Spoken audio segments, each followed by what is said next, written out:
안녕하세요. 오늘 저와 함께 5월 26일 속죄문과 공부해보도록 하겠습니다. 오늘 본문의 말씀은 열왕기상 12장입니다. 열왕기상 1장부터 11장까지의 내용은 이스라엘의 제3대와 솔로몬 통치 40년을 기록하고 있습니다. 솔로몬 통치 전반기 23년 그리고 후반기 17년으로 나누어지는데, 전반기 23년 동안은 예루살렘 성전이라고 하는 성전을 건축을 했고, 그리고 자신의 왕궁을 건축함으로써 아주 훌륭한 왕의 모습을 보여줍니다. 근데 후반기 17년에 가보면 정략 결혼으로 인해서 예루살렘이 우상의 박물관이 되는 것을 보게 됩니다.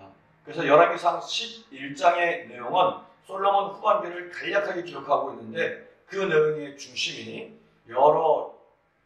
이 주변에 있는 여러 나라의 공주들과 정략 결혼을 통해서 예루살렘이 그들이 가져온 우상으로 가득 차게 되는 우상 숭배에 빠지는 그런 모습을 기록하고 있습니다. 그래서 솔로몬이 후반기 통치의 모습이 정말 아쉬움이 많을 정도로 제사장 나라와 거리가 먼 그런 왕의 모습을 기록하면서 그 결과 12장부터 나라가 분단되어지는 그 이유를 기록하고 있습니다. 실제로 솔로몬이 죽은 이후에 통일왕국 이스라엘은 한민족 두 국가로 분단되어집니다.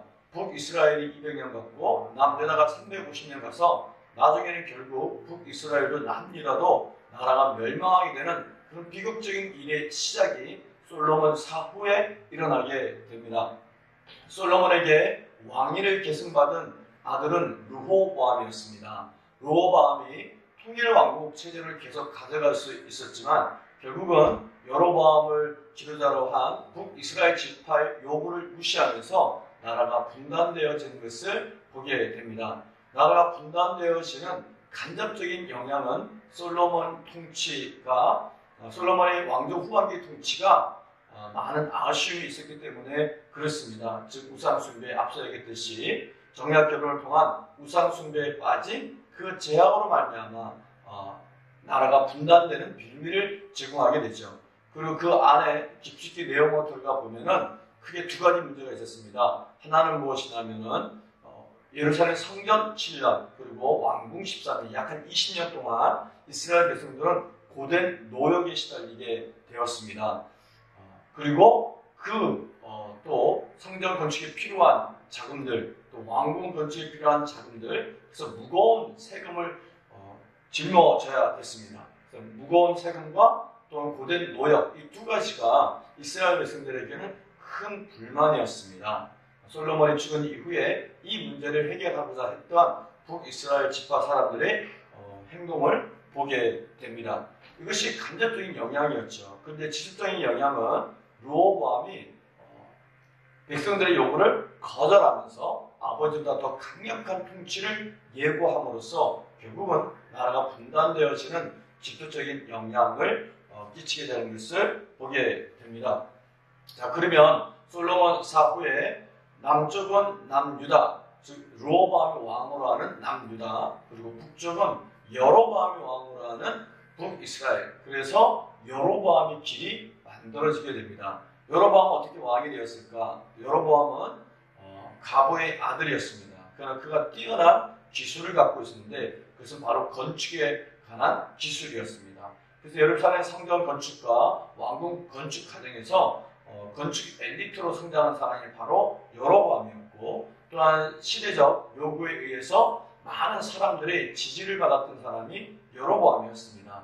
솔로몬 말미에 여로보암이 강력한 지도자로 등장하게 되자 솔로몬은 왕위를 아들에게 물려주기 위해서 여로보암을 견제하게 됩니다. 그래서 자신의 생명을 보존하기 위해서 여로보암은 결국 이집트로 망명을 하게 되죠. 그리고 솔로몬이 죽은 이후에 다시 이스라엘로 돌아오게 됩니다. 귀국하게 됩니다.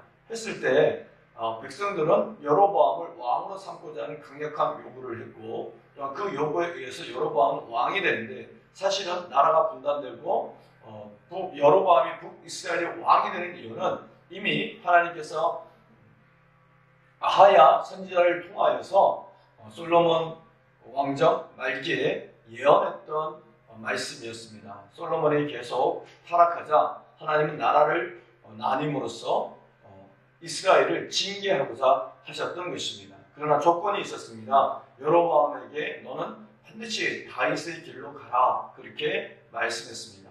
다윗의 길로 갈 때 그 핵심은 무엇이냐면 1년에 3번 예루살렘, 내 이름을 두려고 택한 곳 예루살렘 성전에 와서 6월절, 오순절, 초막절을 지키라 라고 하는 그런 명령을 주셨습니다. 한민족 두 국가 되겠지만 성전을 중심으로 하나의 제사장단의 사명을 감당하라고 하는 하나님의 명령이었는데 결국 여로보암이 그 명령을 지키지 않음으로써 여로보암의 길이 만들어지게 되는 것을 보게 됩니다. 자, 이와 같은 배경을 생각하시면서 오늘 문제풀이 들어가도록 하겠습니다. 말씀 나누기 첫 번째 문제는 르호보암은 사흘 만에 그의 앞에 나온 여로보암과 모든 백성에게 어떤 말을 했나요? 자, 여로보암과 북이스라엘 지도자들은 르호보암을 만나서 두 가지를 요구합니다. 아버지가 백성들에게 주어졌던 무거운 세금 그리고 고된 노역 이것을 줄여달라고 감해달라고 요청을 했습니다. 이 요구에 응할 것인지 안 응할 것인지 바로 대답하지 않고 사흘의 시간을 주었던 것이죠. 사흘 동안 르호보암은 원로들하고 이 문제를 의논을 했고 그리고 자기의 동갑내기 친구들하고도 이 문제를 의논을 했습니다. 그 결과 르호보암은 원로들의 얘기는 듣지 않고 어린 사람들의 얘기를 수용하기로 결정을 하죠. 그래서 내 아버지 때보다 내가 더 무거운 세금, 더 무거운 노역, 더 무서운 채찍으로 정갈 채찍으로 너희를 다스리겠다 이렇게 얘기를 합니다. 그래서 14절에 보면 이렇게 얘기를 하죠. 나의 멍에는 내 아버지의 멍에보다 더 무거울 것이다. 즉 더 무거운 세금을 부과할 것이고 아버지는 채찍으로 다스렸지만 나는 정갈 채찍 더 강력한 왕권을 갖고 너희를 통치할 것이다 라는 것을 얘기하게 됩니다. 즉 여로보암과 백성들의 요구를 받아들이지 않았던 것이죠. 거절하고 더 강력한 왕권 통치를 예고함으로써 분단의 빙비를 제공하게 됩니다. 두 번째 문제, 성경은 백성의 요청을 거절한 르호보암의 결정이 누구에게서 비롯됐다고 하나요? 15절 말씀에 보면 왕이 이같이 백성의 말을 듣지 아니하였으니 이 일은 여호와께로 말미암아 난 것이라 그렇게 말씀하고 있습니다. 아이야 선지자를 통해서 말씀하셨던 그 예언을 이루기 위함이다. 즉 나라가 분단되는 원인은 솔로몬의 제약이 먼저였고 또 르호보암의 잘못된 선택도 있지만 이 모든 것은 하나님께서 이스라엘을 징계하는 징계의 의미가 있다는 것을 말해주고 있고 아이야 선지자를 통해 하신 그 말씀을 실제로 실행하신 것이다. 그렇게 보면 되겠습니다. 말씀 다시 읽고 마치도록 하겠습니다.